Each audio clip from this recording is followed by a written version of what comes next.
Good evening to everyone who is joining, and welcome all the members of Intellect team who are participating in it. We started this journey of Intellect 5 years back, especially 4 years back when I sold off my stake at Polaris in 2016. So this is just almost 4 years, 1 quarter. So this is around 17th quarter since I fully spent time on Intellect and Intellect driving the agenda of making a product company coming out of India. The first phase was Intellect product engineering stage. Last 2 years, we started Intellect 2.0 journey. The 2.0 journey, we defined that first part of the journey was industrialization of our product and implementations and internal processes of the company. And second part was customer centricity and monetization. So last 2 years, we spent substantial time till December on industrialization. Post December, January onwards, as soon as it began, we are focused on monetization and customer centricity. Today, I am proud to say that we are this quarter, which we visualized multiple years back, that April to June quarter, when we are starting, the 2021 will be the year of monetization phase. I think the first quarter result shows and demonstrate our monetization phase. So with fully mature products that are comprehensive in their complete user journeys, architecturally superior and lean and agile implementation, Intellect begins monetization phase, which is envisioned in 2017. So I think we are fortunate to have kept the same momentum over the last 3 years of Intellect 2.0. So we took a full strategy was how do we run 4 units in 4 different areas focused on retail banking, corporate banking, capital market, and insurance. And how do we create a multi-product scenario to mitigate the risk of few businesses or few product companies move positive or differently. So sometimes there's cycles of the product in a fintech market which goes up and down. We wanted to take a approach of full multi-product fintech platform. So this currently we are a future ready multi-product fintech platform. That is the first approach. Second is it's a high operating leverage global play. That's what we embarked on. That now at this point of time, costs are fully bundled in. Our costs are over the last 4 quarters are coming down because of the maturity of the product and the implementation cycle time of the product. And then third thing is we led the movement from design thinking with the innovation, with the efficient innovation cycles where we could able to move the product at a cost of close to 40 crore. We move almost all the products on cloud, where R&D cost, which was 33 crore per quarter or 132 crore per year, we brought it down to 92 crore currently. These are the multiple investor day call that we should be doing 20% EBITDA. We should be effective operating cash flow positive 2020, and will not be raising capital, which was being, people felt that we need to raise capital because our debt was increasing quarter on quarter. So all these 3 things are being kept. As of now, we have a positive cash balance in the company, and we are able to deliver 20% EBITDA of 71 crore on 349 crore revenue.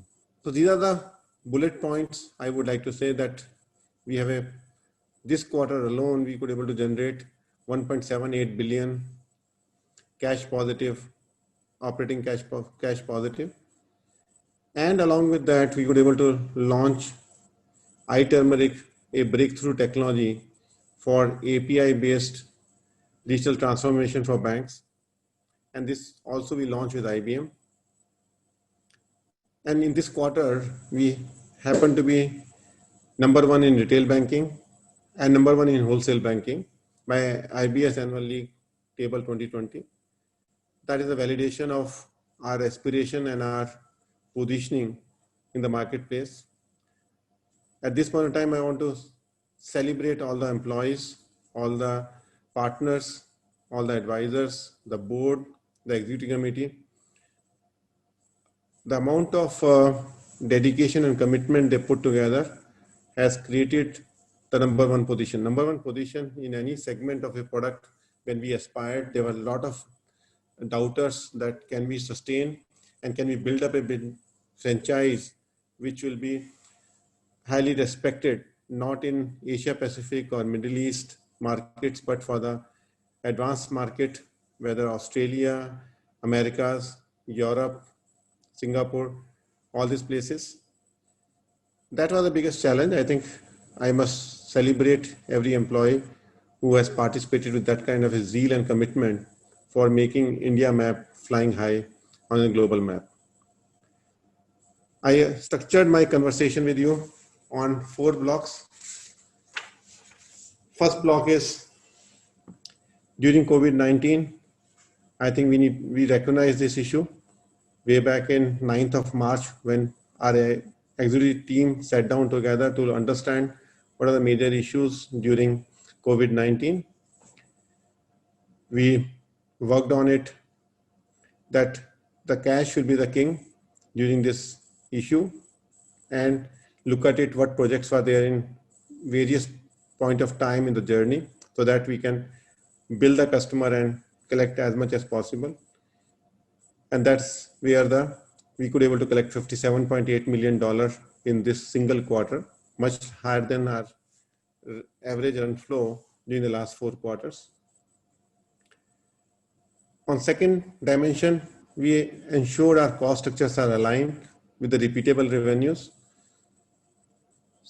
So that's our next thing, which is 2.1. 2.2, we look at effective operating cash flow positive to bring the company back to the operating cash flow profit positive.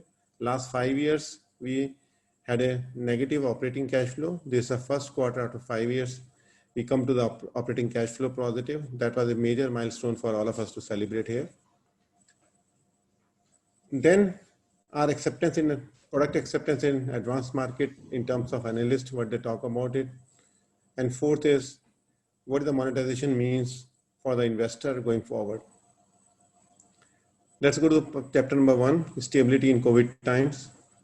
These are the numbers, our effective operating cash flow at 1.78 billion after deducting 270 million for product capitalization. Otherwise, it was 203 crore versus 178 crore. Collected 4.365 million, which is 58 million. DSO obviously came down from 150 days to 126 days. Our cash in the bank stands at 1.918 billion. During this period, our focus on customer, it's not that it was not there earlier, but I think this time we decided at COVID-19 that new deals may take longer time. Banks may not decide the new vendor without meeting him personally face to face, though we close some deals.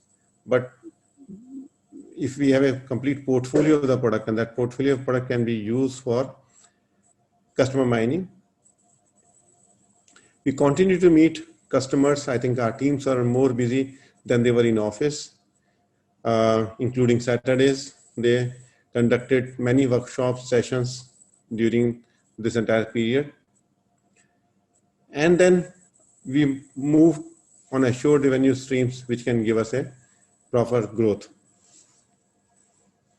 The cost structure, if you look at it, our implementation cycle and efforts have reduced by 30% due to application design thinking in processes as well as product design. So our products have been designed where our cycle time, instead of 12 months implementation cycle time by our competitor, we are efficient by 30%. We are able to implement them in 8 months time, 8 to 9 months time.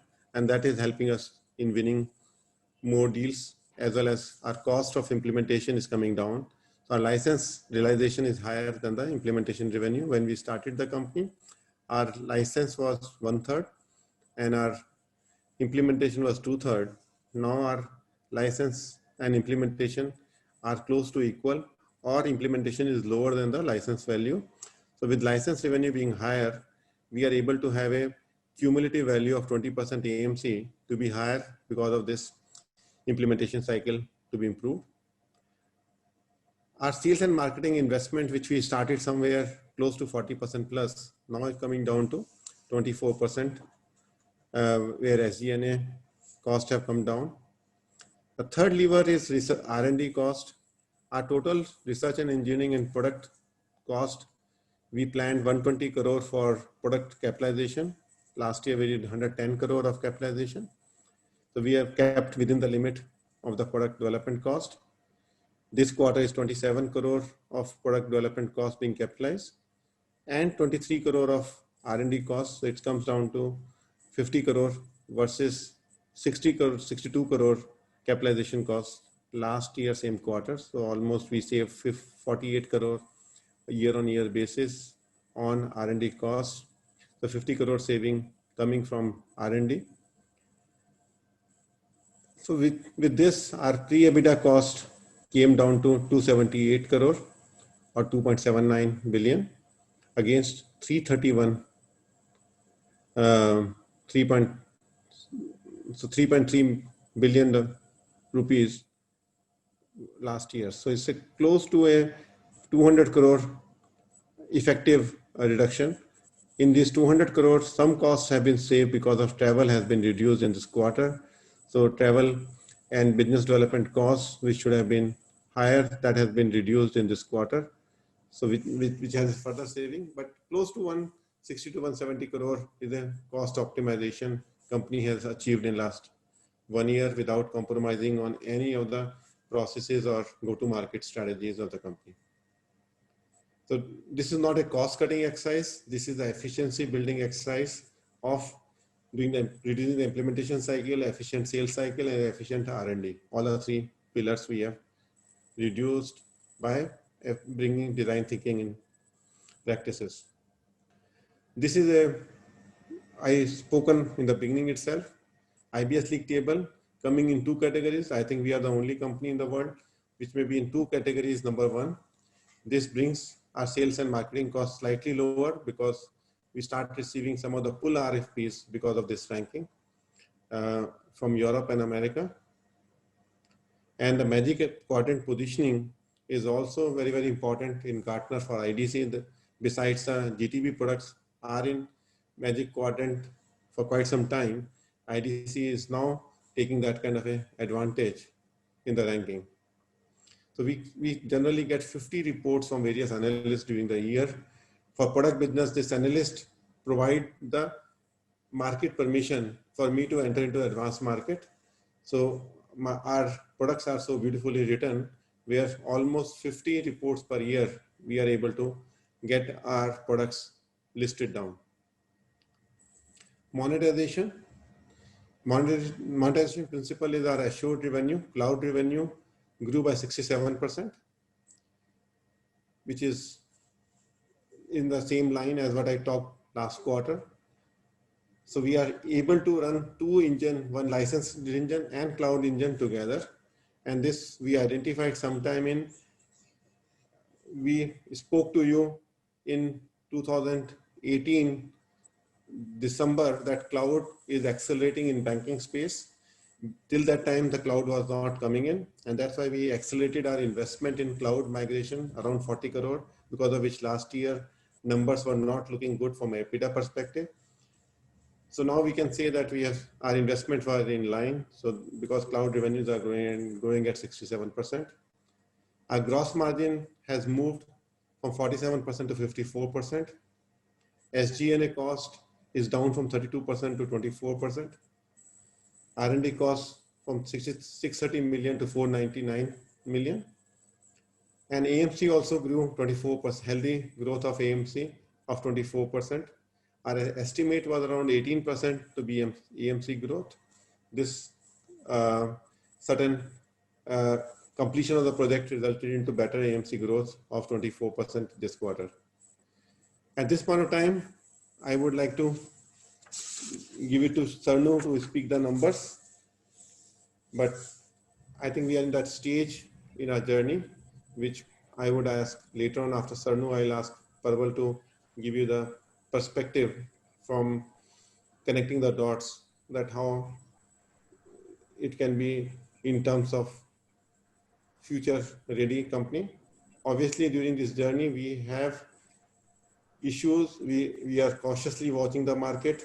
A lot of banks in the world are not positive. They are booking huge losses in Europe, and we have to keep a watch on all the banking sector. Our only positive thing is we have 200 clients whom we are working with, and they need more solution and more digital solution with us. And we have a good pipeline of digital, healthy pipeline of digital proposals, which was being matured over the last 3 years, which are coming to some closure. But we don't know what's going to happen in the next 6 months. This corona is definitely a point of concern. So I want to not to be over bullish about it, but we are positive about it, about our business. Over to Sarnu. Thank you, Arun. Good evening to everybody. We have reported revenue, total revenue in terms of INR is concerned 3.4 billion. In terms of dollar is concerned that 46.04 million. We're happy to inform you that our license revenue is 605 million, a growth of 9% on Y-on-Y basis. In terms of AMC revenue is concerned that it is 741 million, which registered a growth of 24% on a year-on-year comparison basis. Cloud revenue, we have reported 389 million, registering a growth of 67% on a year-on-year growth basis. As Arun rightly said that, on account of various measures and steps taken by the company, our gross margins moved from 47% to 54% in the current quarter. Similarly, we are happy to inform that our EBITDA for the quarter is 713 million as compared to 40 million in the same period of the last year. Our net profit is 426 million as against 34 million in the same quarter of last year. As Arun rightly said that in the current quarter, we have collected good money from our customers. As a result, our effective operating cash flow is 1.7 billion. So this is a good money what we have shown in terms of operating cash flow is concerned that. Our cash and cash equivalents are 1.9 billion as of 30th June 2020. Our total debt has been reduced as compared to the previous, as compared to 31st March 2020 by 1.2 billion. Our term loan is 624 million as of 30th June 2020. As we talked about that, in the current quarter, we collected 4.3 billion collection cash. Our net debtor days as of 30th June is 126 days as compared to 150 days as of 31st March 2020. Our investment product development for the quarter is 269 million. As well as our order backlog as of 30th June is 11.56 billion. These are the important financial highlights from my side. This can be seen that how our AMC revenue trend has been increasing over a period of time. So starting from 1,445 million to 2,528 million over a period of time. So as we can see that our AMC revenue has been increasing quarter after quarter, year after year. Yeah, as we said that our debtor days as of 30th June 126 days as compared to 150 days of the last as of 31st March. However, we have given a detailed wise collection across the geography as well as across the various in the collection as well as the debtor days. We already talked about that in terms of our order book in terms of 11.56 billion. SaaS and subscription is that 9.5 billion. Our repeated revenue from the existing customers stood at 93%. for the Q1 of 21. Our pipeline as of 30th June, it is 530 million. It has improved as compared to the previous periods. We have given various details in terms of how many deals we won, how many deals we lost as of 30th June. This is the currency-wise revenue mix. As we can see here is that 23% of the revenue come from GBP, 8% from CAD, and INR is 13%, and USD is 43%, Euro is 4%, others are constitute 8%. Once again, we have given our business from various geography in terms of advanced market and growth market. As we can see that our business from advanced market is 61% as of 30th June 2020. Yeah, Arun, over to you. This is the financial highlights for the quarter. Thank you, Sarnu. So we have Manish and Rajesh and Banesh, all three are there. I welcome Banesh, who has joined and leading the monetization phase of data and insurance business.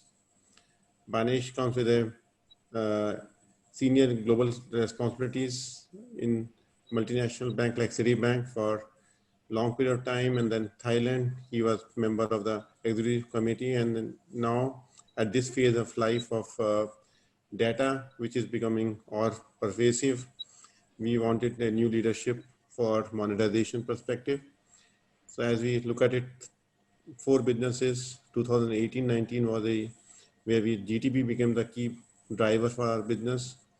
1920 GCB has taken shape, and 2021 is where we are looking data and insurance to take a lead, and 2021-22 is a RTM. That's how we are calibrating and working on the model. So Banesh has taken that responsibility for this year for insurance and data business. And with welcoming Banesh, Banesh, if you want to share a few words with the investor, how do you see the data role in the overall journey? Thank you, Arun. Hello to everyone. I think, my sort of dealing with this company has been there for a long time. So I'm really happy to be a part of the management team. What is interesting about the insurance and the data monetization business is that it is actually targeted to what I think is the most important part of the evolution of technology that we are seeing today. Data is going to be vitally important, and we all recognize that. And we built a capability on our platform of a data fabric that is used right now for some insurance businesses and is in the right stage of scaling up, not just for insurance, but for all our product lines.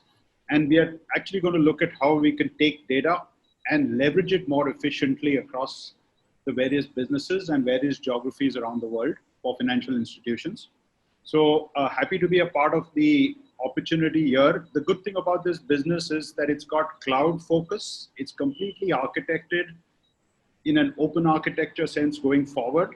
And I think what's interesting is that we are seeing a lot of ability for us to be able to use the data to help risk analysis and to reach out to customers very efficiently, proactively, rather than customers coming to banks. And I think this platform that we built on the Intellect Seek platform, I think is really geared very, very effectively going forward for business opportunities.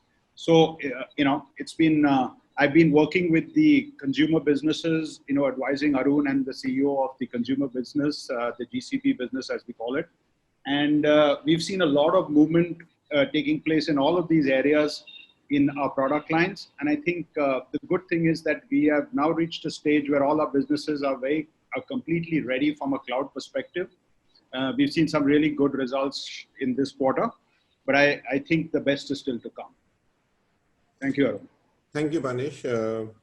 Just to give a focus that we took some non-traditional approach to build the Intellect business. We took a America market for AI and machine learning, one of the most difficult market. After crossing 10 customers in America for data business, now it's a time to scale it up because it got tested in a most demanding market. Once it is tested in most demanding market, the most demanding customer for the data accuracy, it's a time for taking to Australia market. We took a second market, Australia market, where data market started. And then we will be taking one by one, market by market. for data cycling. At this point of time, I'll like to give it the Prabal the perspective, since he is advising me from last 4 years. So just wanted to pick up his how he's looking at the overall piece. Yeah, thank you, Arun. Thanks very much. So, ladies and gentlemen, good evening. I have met actually most of you in our investor conferences, either jointly or in small groups. And the first thing I would like to do is to thank all of you personally for keeping the faith on the company during the steep fall in stock prices due to COVID. The very fact that you're here is testimony to that. So thank you very much. Now, I don't have a regular presentation, so I'll take this extempore and link up to all the things that we had discussed at various points in the last few years. So as you would recollect, even during the most difficult times last year, we had made 3 specific commitments to you. 1, no further cash raise will be required post September 18. The movement of EBITDA from about 5% to an exit EBITDA of 20% by March 2020, and operating cash flow positive by June 2020, which is quarter 1 of FY21, from minus 250 crores and minus 120 crores in the previous 2 years. Now, these are the 3 specific commitments we made, and with hindsight, of course, as they say, the vision is 2020, and it's very easy to say. But as Warren Buffett said, the rear view mirror is always clearer than the windshield. And we had made these commitments during the time when things were not very clear. However, that tells us one more sort of saying, which is very favorite to me from Warren Buffett again, which says that the risk comes from not knowing what you are doing. In other words, if we know what we are doing, the risk is limited. Of course, there's a risk of the environment at all points in time.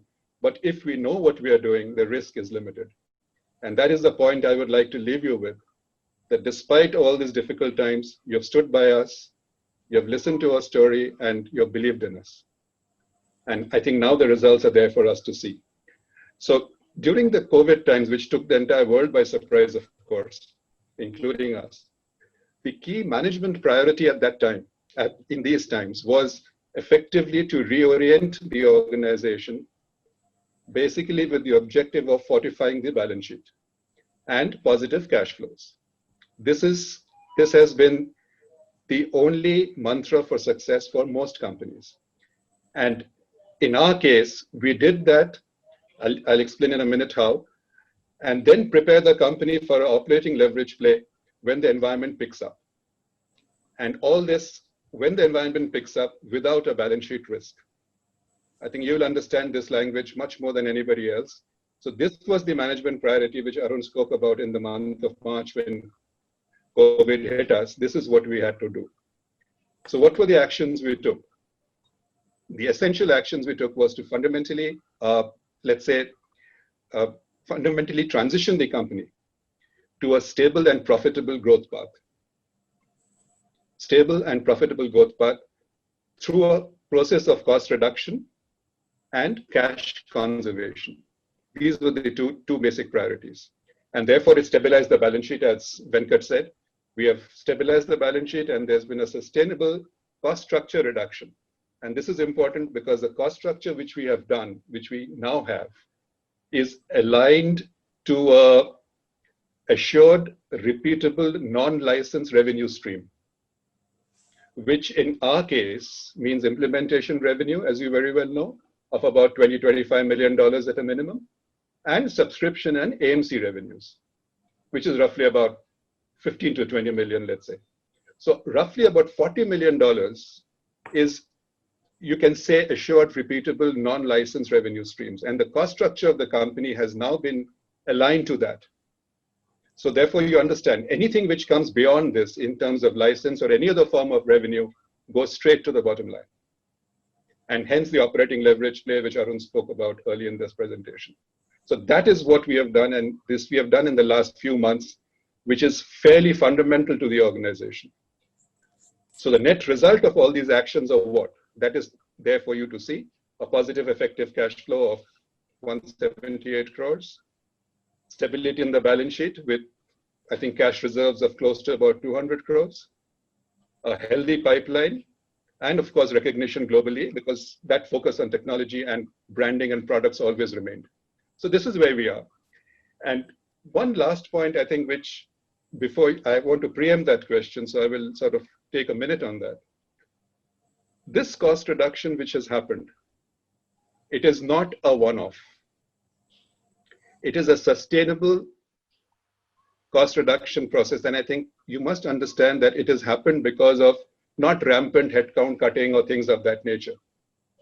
It has happened because of the significant industrialization of the products, which has been in progress for the last 2 years as part of Intellect 2. And this has resulted in implementation methodologies being more efficient and reduced implementation times of cycle times and product defects. This is what we have done. So, and there are various ways which Arun and the others can talk to you if you're interested, but essentially we shifted from coding to configuration, deployment of low coding platforms, and so on and so forth. So therefore, these are fundamental changes which we have done. And the impact of, and you will ask, how has all this happened? You have heard about, we are speaking about design thinking in many of our conversations, right? So today, design thinking has percolated throughout the organization. And that is the sign of the maturity of design thinking across the organization. So therefore, it went into the execution teams. It is there in the R&D teams. And therefore, it's transformed actually Intellect from to an efficient innovation and delivery engine. So this is the way the cost has been reduced, and it will remain in that. I mean, I just wanted to give you the comfort that these are not one-off things which have happened. These are very, very basic things which were done for the organization. So therefore, in summary, I would sort of like you to think of Intellect from now on as, you know, as a sort of innovation engine with 4 parts of the story. There are 4 parts of the story. One is the India technology play and India with the India cost advantage, of course, playing in the global fields. Second, it's got superior execution and a deep customer engagement with long-term lock-ins once a customer comes on board. Third, it's got a large product portfolio, which forms a future-ready multi-product fintech platform, which you mentioned about. It is not a one-product company, one-product play company.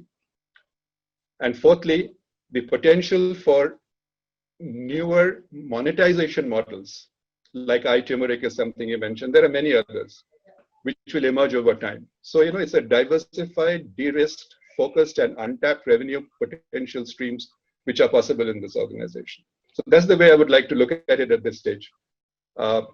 Very much in line with many things we have discussed, but they're all coming sort of together at this stage. Thank you. Thank you, Parvan. Parveen, we can ask for the questions. All the management team is here. So, sir, first is on the digital banking thing. We were hoping for some increase in pipeline because of the whole talk of moving to digital bank. That is not getting reflected into your funnel. So what are the offsetting segments there? And second is related to IGTB. How much is the revenue this quarter? Because I think we missed it in the opening remark.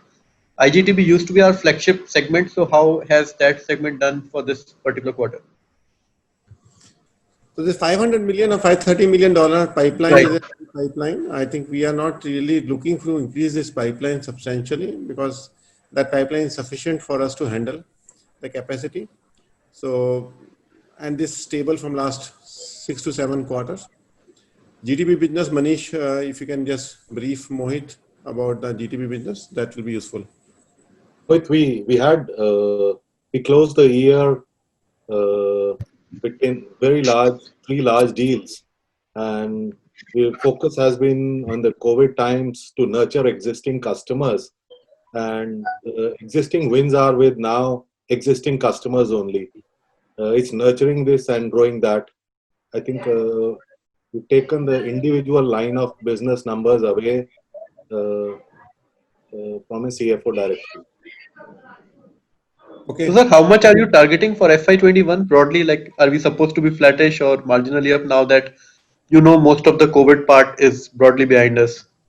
The COVID part is not behind us, Mohit, as of now, but I think still the multiple cycles are coming in. So, but what we are looking at is that consolidated numbers are now companies become mature, so we don't have to look at LOB wise activities. So, but obviously we have a looking for positive number from GTB to grow from last year to this year. So then that's what we are targeting with the customer mining itself. Thanks for the opportunity. So my question is on the side of iTurmeric product which we have launched with IBM platform. So what would be revenue potential of that specific product? This is large revenue potential with IBM on large deals which on core banking migration and modernization. So the revenue for immediate year may not be substantial for the coming next say 3-4 quarters. You may not see any major revenue, but launch of this product was important because it's a big breakthrough which enables our modernization of the platform of core banking or GTB convenient for modernization, and client who are adopting a cloud technologies, it makes them accelerating their journey from mainframe to the cloud journey. So immediate numbers, we are not putting it in anything. These numbers will come visible to us maybe 6 quarters from now in a substantial manner, but not right now, Nandan, from a iTurmeric platform. So all these technology companies, we take almost 3 years for a product to become mature. When we launch the product, by the time it comes to the monetization model, it is 3-year journey from that point of time.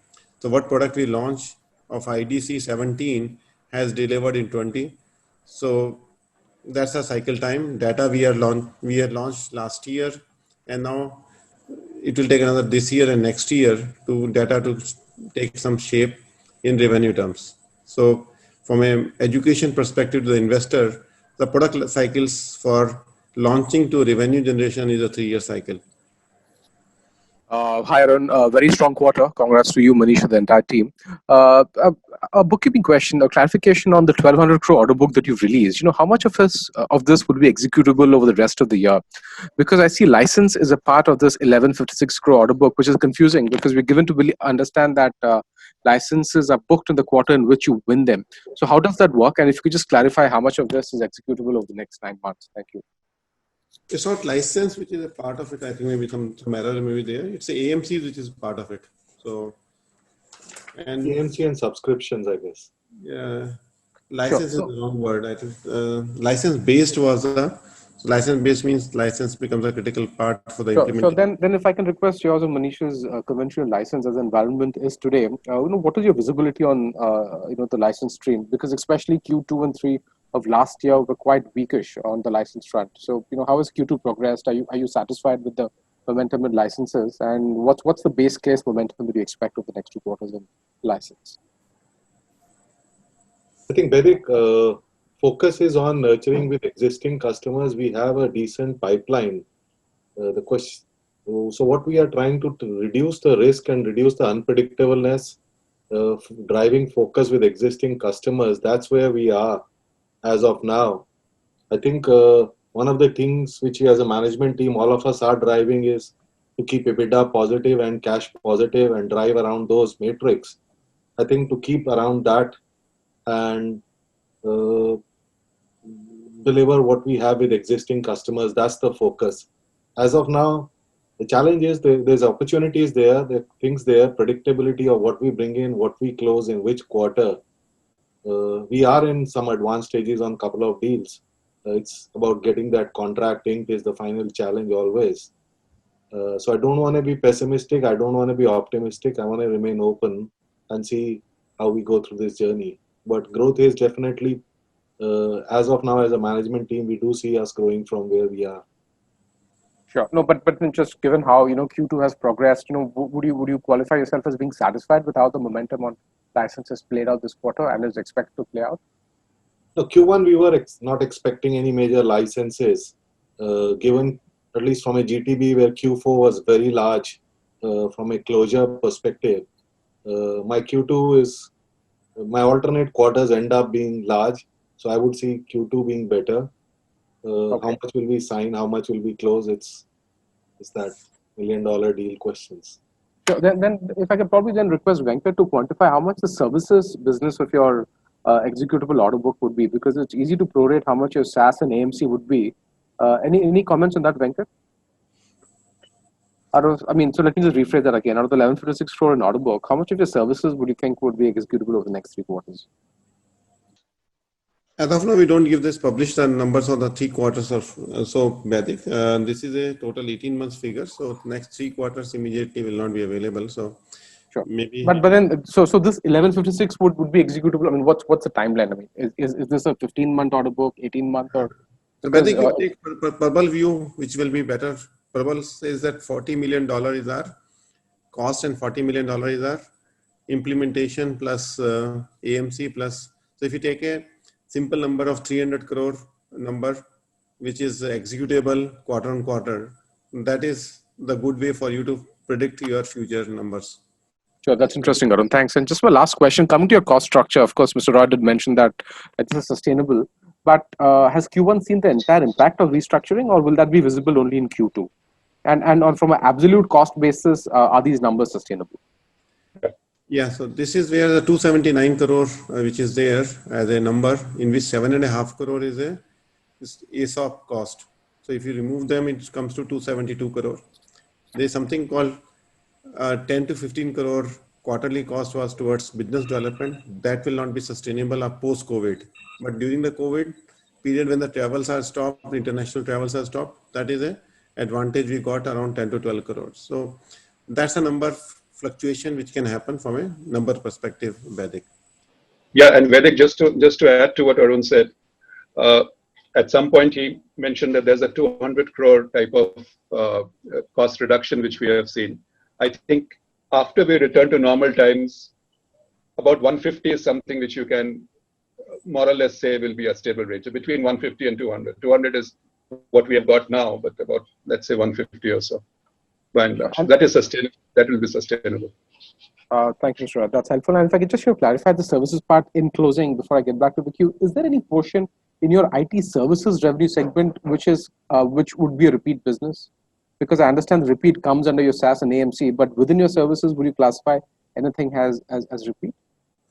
We don't call services, customer-centric business is there. So there's another good size of the business, which are where we have a committed services, means committed support and hypercare support to the customer and partnership with the customer. And that business, we will quantify it, but it should be close to $40-45 million business will be on that repeat basis, or $50 million business will be of that repeat basis, which is not a part of cloud revenue, which is not a part of the AMC revenue. Thank you. That's helpful. I'll come back in the queue for more questions. Thank you and all the best. For your calculation perspective, it's a simple calculation to my mind. Is a $40 million, if it's the line number, then license and is a critical upswing which could be there. Last quarter, we had a $9 million of license, $8.5 million of license, and that's what driven the number. If it is if $46 million number generates a EBITDA of 70 crore, 71 crore EBITDA came from $46 million. Now, future revenue, what Prabal has mentioned, if it is a $50 million revenue, EBITDA can be much higher. Almost 90% of it will be getting to the bottom line. So I think that is the other way of calculating what your questions were arriving. I am just simplifying your questions to see what the profits of the future quarter can be. Yeah, thanks, Arun. I really hope these numbers fructify down to the bottom line. Thanks, all the best. I'll be in touch. Okay. Hi. So first of all, congratulations on a strong set of numbers and the IBS ranking. Especially also congratulations on the robust cash conversion. I would like to ask you, most of your confidence is coming from reaping the benefit of past wins and cost actions and AMC tailwind. Is this more about that right now, or this is also led by some change in the environment that you also expect to see? Of course, timing it would be tough in the current thought current mindset, but are we seeing anything meaningful changing in the post-pandemic world? I think everybody is forecasting that two things are changing. One is digital is changing. Second, data is there. And for digital, banks are now more open to because this sitting at home for few months together has forced the banker to think their business differently, and differently banking business is nothing but digital. So whether the product suites we invested in CBX and which we have taken a leadership in GTB, I think we are getting inquiries and proposals right now. So Manish is not able to commit whether those numbers will come forward, how much will come in next 2 quarters. But if you're looking at 3-year perspective, those products which we have written in IDC, the complete IDC, which is a digital IDC, and number 1 ranking on that particular product, those are going to significantly shift because of our ability to deliver on time and at a lower implementation cycle times. Both of them are favorable. So I'll ask Rajesh to spend some time on saying how the GCB is performing and how they see the traction. That will give you some direction on looking at it, how the post-pandemic scenario we are looking at it, why we are changing. It's not just because of the past action, these numbers are there. There is a fundamental shift in the company. And we also spent some time in our working from home on reducing some of the unknown and bringing them onto the table to bring a better efficiency in the system. Rajesh, if you just share IDC and GCB perspective. So let me try to answer Rahul's question also. So I think, Rahul, the important part of this is that as our products have matured, and let me say products and processes have matured, and we have got analysts to validate those rankings, we have got market permission, right? Now, if I just put this in context for IDC, a couple of years back, IDC was playing maybe in Asia, maybe in India, and maybe in Africa and Middle East, right? Europe markets and US markets were kind of not, the word I want to use is market permission was not there. So as we have gone in our product journey, as we've matured our processes, as we have built references, we talked about our reference, Santander, UK reference. As we have done that, we are suddenly seeing market permission happening for us. We are seeing a lot of opportunities from a GCB perspective, right? Especially in Europe. We are chasing some large digital transformation deals in Europe. This was not there a couple of years back or a couple of quarters back. So the market permission is a very positive phenomena as far as IDC is concerned. The second piece I want to talk about is, I think we've talked about IDC in the last couple of analyst calls.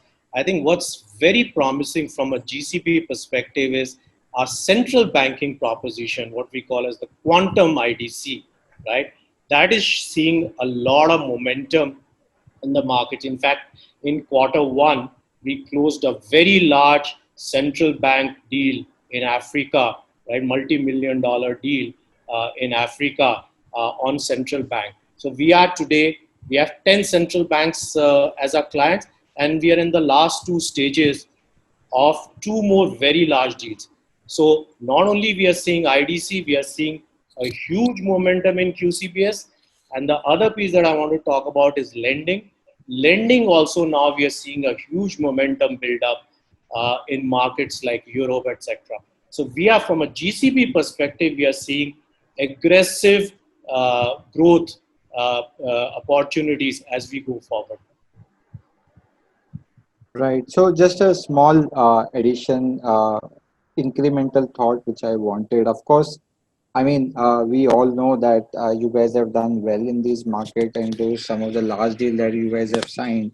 That definitely is going to be there. What my question also wants some clarity is that, is there a way people are thinking it differently? For example, if I have to draw a very different analogy. Like for example, in retail, we are seeing so many stores getting closed, and incrementally these retailers may invest only on digital channel.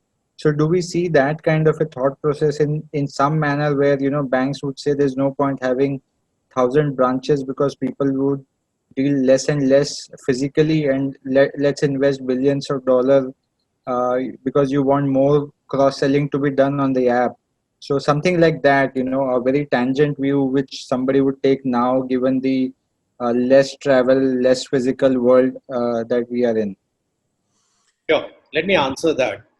So I think the first piece that we are definitely seeing, and this is across geography, across bank tiers, is there is a lot of opportunity on the channel side, on the digital banking side.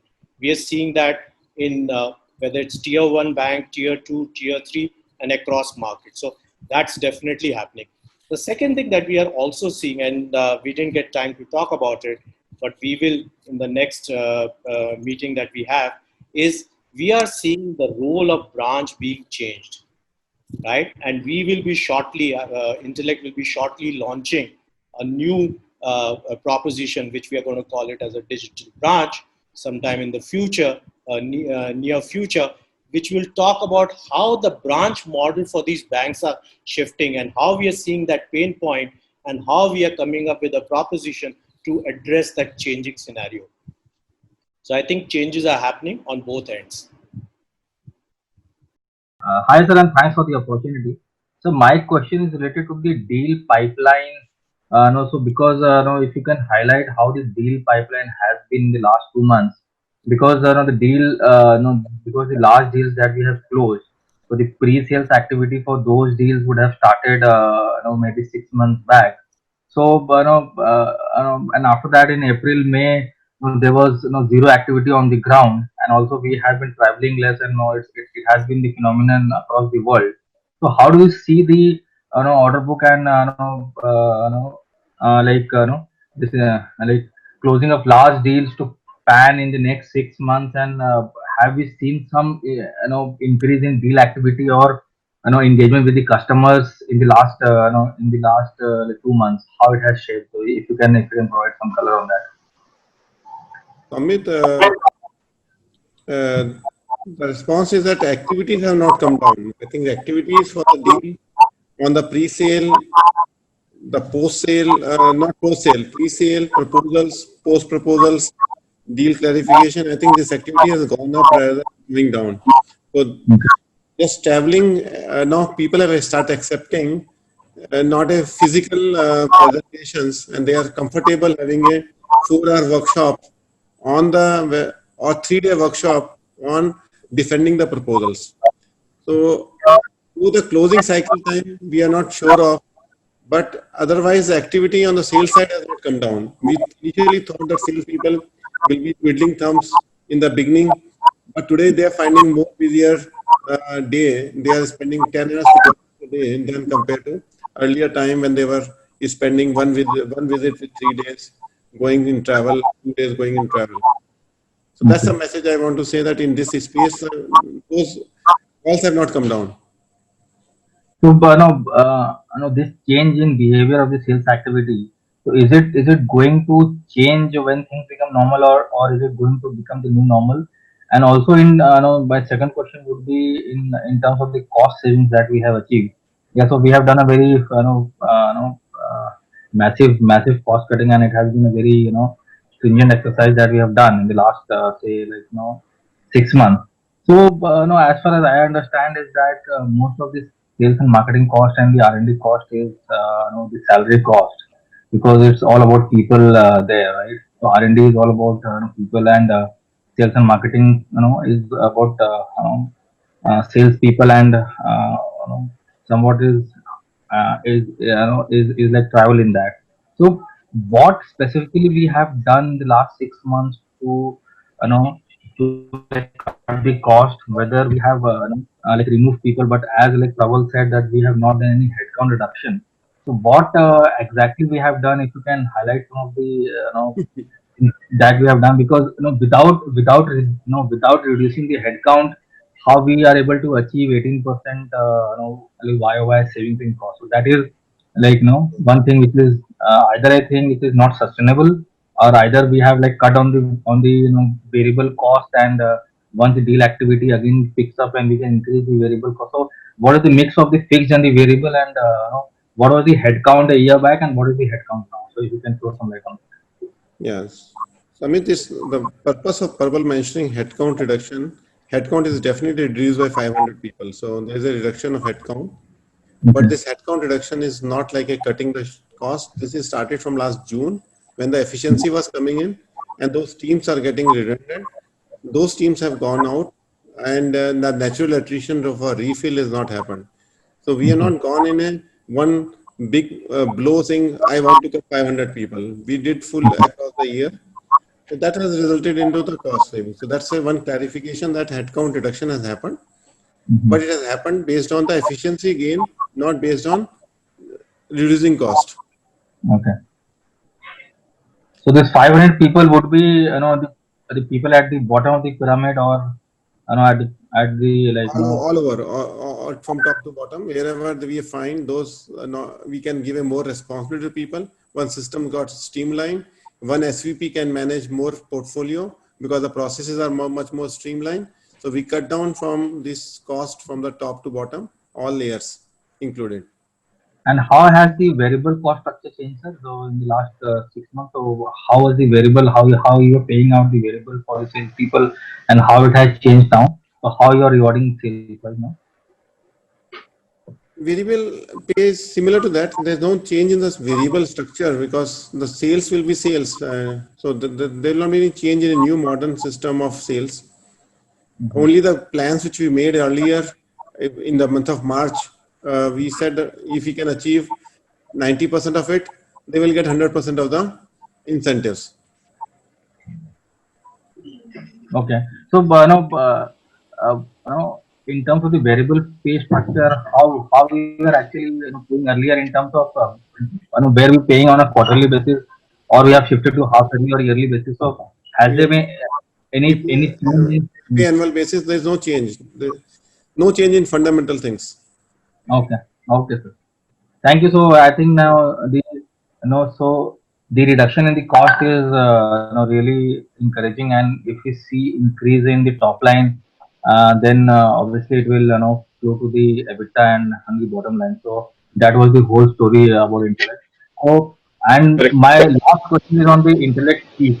So now we have seen that we have seen a change in the management also. So we have a new CEO there. So how do you want to start the monetization process of Seek? Because we have been hearing it since the last 2-3 years that we are going to monetize Seek, and we have been doing pretty massive things there in terms of monetization of data on the insurance side. So what has changed there, and how do you want to see Seek in the next 1 year? So I would say that monetization, Amit, is a piece which we planned 2021 only. So if you look at it, for data accuracy to become standard in any place where insurer will start trusting your data for the accuracy and start making underwriting decision, that is the point Pranav was constantly highlighting, that accuracy, there's a difference between 90% accurate data and 94% accurate data. The 4% makes a huge difference in acceptance. Now this is a time when we have established all the data sources, alignment, triangulation of the data. We have one large client in US who has now pumped in. That client itself, single client, can give us a revenue of $3 million on buying the data. Data is sold on per transaction, per corporate, let's say $2 per corporate data or $3 per corporate data. The volume will multiply based on how many customers can consume that data and data packets. So data packets are priced between 10 cents per data field to some full record up to $3, $4 per record. So if a bank is looking for assured monitoring of lending portfolio, they can buy the data to validate structured and unstructured data together. And that's why the role of a Banish comes in, because underwriting data is equally important for bank and insurance companies for providing them a quality decision making. So the revenue stream of data will start building it up. For the Indian investors, I would say, since the base cost line has been settled at a $46 million with 70 crore EBITDA, I think that's a baseline. Anything more than that, if you are looking 90% can come to the bottom line, is a safe assumption for you to look at the investors. And now you can bring other investors also mutual fund because it's a profitable company. It's not no cash burn is there. Okay, sir. Thank you. Amit, I would like to just make 2 quick points to what you asked. See, in terms of the cost reduction part, Arun, of course, mentioned all the details.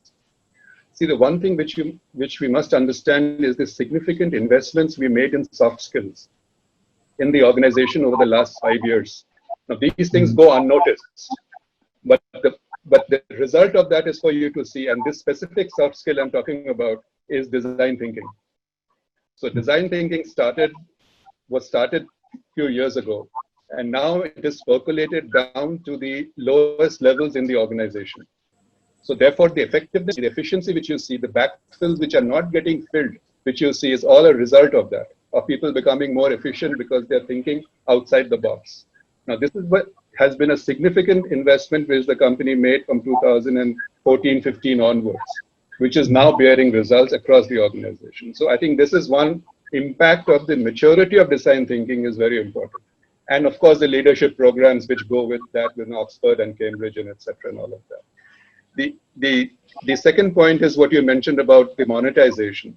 See, I've consistently been saying to all investors when we have met that the monetization cycle will begin from FY21, which is end of Intellect 2. So Intellect 1 ended in FY18, Intellect 2 ends in FY21. And we said we'll start the monetization cycle with the mature products in FY21. But the monetization levers, we have multiple monetization levers, as I explained to you, because of the multi-product platform and so on and so forth. That phase will come in in Intellect 3, which, of course, when the plans are made, we'll share with you. But that will come in Intellect 3, which is FY21 to FY25, right? So that is the way to look at the monetization part of it. Hi, this is Nishit Shah. Congratulations the entire Intellect team and Arunji for a fantastic numbers, and especially in a tough time, you guys have really delivered. And my basic questions are only 2 or 3. One is when do we see the growth in GTV coming back? GTV, which has been our growth engine. And when do we see that becoming a $200 million? And when do we see GCB crossing the $100 million milestone? And the insurance vertical, which is more a SaaS revenue or a cloud-based revenue. When do we see that becoming $100 million? This is especially in the context of what we saw in the industry recently, that Magisco got acquired by more than 4 times sales.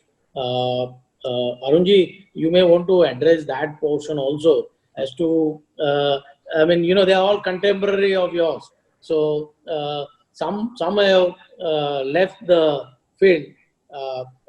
Where do we see? When do we see us becoming $500 million or $1 billion in revenue as a company?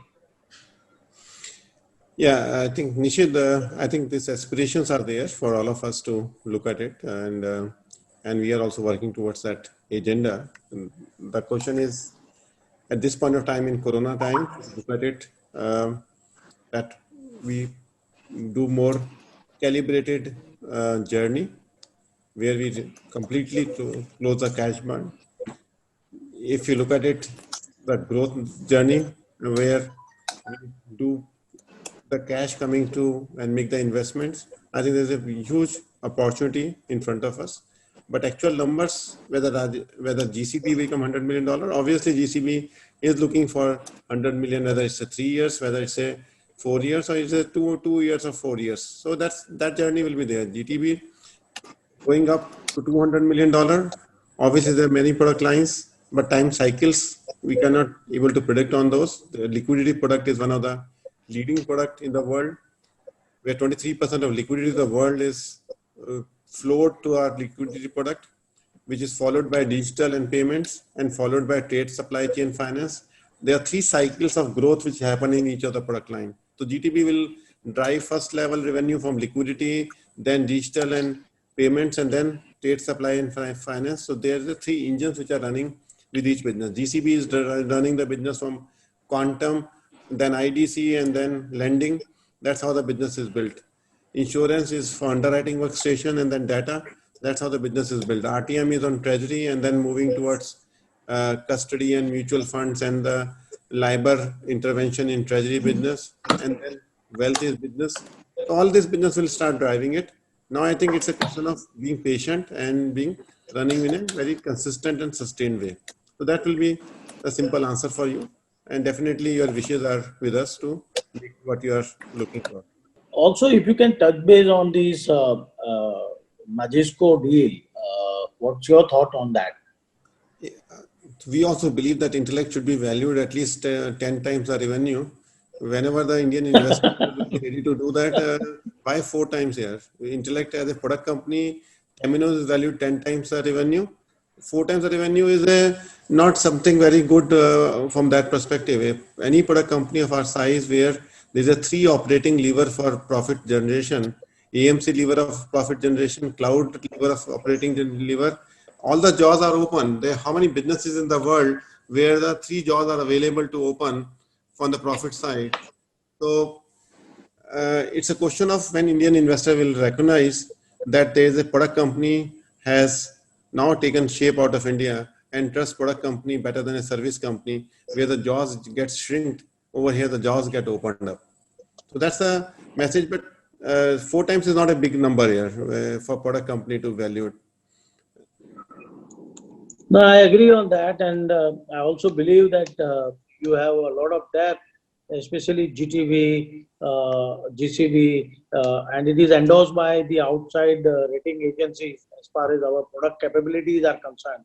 And as you rightly mentioned, as we see cash coming in and market sees the demonstration of that we are cash positive and we keep investing in our products, I think we have a lot more opportunity on our way. That's right. Thank you. All the best. Thank you, Nishan. So I have 3 questions and just, I will go one by one. First is, did I hear Manish correctly that Q2 and Q3 license win are likely to be higher than Q1, that the trajectory will be better? Is that understanding correct? I think, Anand, I said alternate quarters I strike boundaries. So hopefully we can continue that trend. So Anand, I'll answer this slightly differently. I think Arun called out also on liquidity. In current market conditions, what's the biggest demand from any of our customers? It comes around 2 facets. One is like digital on the branch side, which we talked about. A second very strong trend on the digital is digitizing the mid office, because accessibility to mid office is difficult, taking the paper out. So in the last 3 months, the amount of pull I have seen for digitizing mid office is very high. And second, liquidity. All of us know the need for liquidity and lending. That's what's driving the banks so hard right now. So either if you're providing technology on liquidity or you're providing technology on lending, those are very, very high demand items right now. And my last few wins have been very, very big wins on liquidity. My current funnel on liquidity is very good. It's the question of when you ink the paper with the ink, and that's what I'm driving towards. So the market demand is there. The brand is very well known. Arun shared 23% of global cross-border cash concentration for top 6 currencies happens on our platform. So then we are a natural choice, and I see other challengers come in so that procurement can negotiate with us. So that's to be a good leading position to be. We don't need to get arrogant or comfortable with it. Every deal has to be won, so we're working hard towards it. And my biggest focus is keep ensuring all existing customers are big promoters, because quite a bit of my business comes from people having bought me before, either in the same bank or in the previous job, and that's how the business comes through.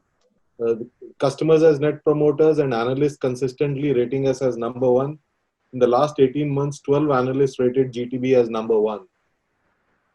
To continue building on that positive endorsement and now bringing in these tough COVID times a growth, I think that's what the mandate is, and that's what as all of us as a team are working on. And that's very helpful, and good luck. So if I were to conclude from your comments, while the timeline might be unsure whether it will be Q2, Q3, but is it safe to say that on an annual basis, FY21 the license wins will be much more than FY20, and we shall therefore be able to kind of reflect that at our profitability PAT level? Anand, I'll answer that slightly differently. My license funnel today compared to same time last year is better. Okay, but even if you were to extend the timelines, you aren't committing on that funnel translating into revenues.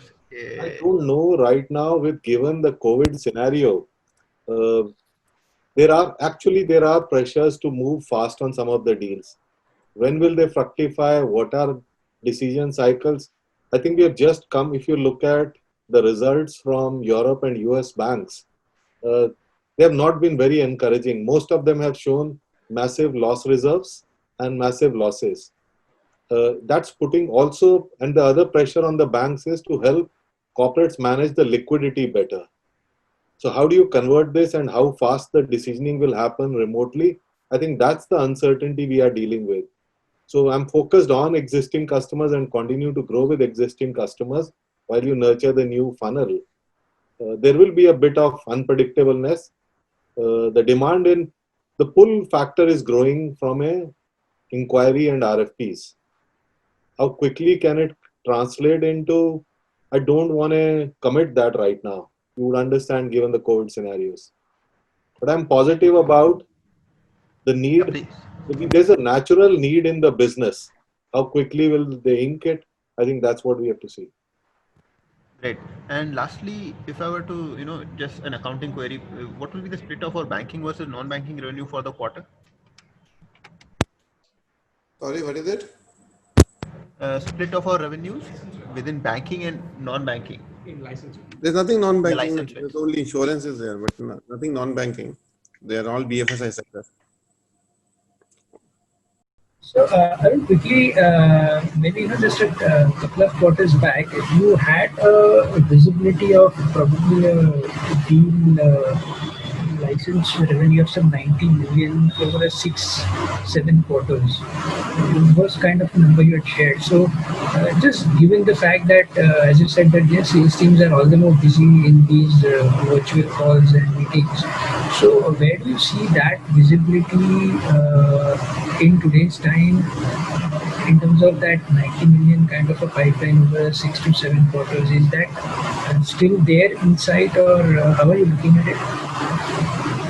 I think the pipeline is there. The $530 million pipeline is there. The number of deals which we are saying, the $30 million pipeline is there. So all are there. And I think now the predictable pattern is there. We are seeing that something like we are able to do licenses between 50 crore to 100 crore. That's the fluctuation which happens in quarter to quarter. So the quarter where we have 100 crore license here, then it becomes a heavy positive quarter. But now since the lower cost, lower barrier of our 50% license link revenue, that has helped us out in now only profit number shifting rather than the it's coming to negative side of the EBITDA which happened last year. So last Q2 and Q3 become negative on EBITDA, has beaten our stock and investor expectation. But going forward, its clarity is there, and with these numbers we can generate. So from your perspective, you should look at it whether we do last quarter we closed 5 deals, whether we can close 7 deals or 8 deals or 9 deals. Those are the numbers which will fluctuate, and that will not predictable as of now, whether it's a 7 or 8 or 9 deal, which Manish is saying. Pipeline is there. Some big pipeline Rajesh is mentioning. Some European pipeline is there in Europe, where IDC is looking for closing.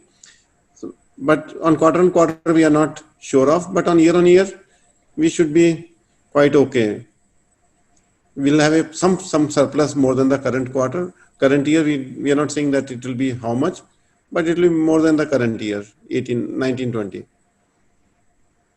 And also on the deal sizes, so maybe last year there was some shift in strategy of looking at a bit smaller deals in order to close it quickly, because we were facing long deal closure cycles. So how are you looking at that space now? Your efficiency in deal closing and maybe the size of deals, if you can talk. Closing cycles are unpredictable, Ravi. Some deals get closed, like what Rajesh was mentioning, one of the bank in Africa, central bank, that deal closed in less than 6 months. Some deals take 3 years. So the cycle time can vary from 6 months to 3 years. And I think that from your predictability point, from investor perspective, you should look at it, whether this company can deliver how much profit or cash year on year. I think that is a better way for looking at it, rather than micromanaging the things. Leave it to us for micromanagement. No, just what is that sense of visibility on license? That's it. Those are the micromanagement points. Sure. Okay, thank you.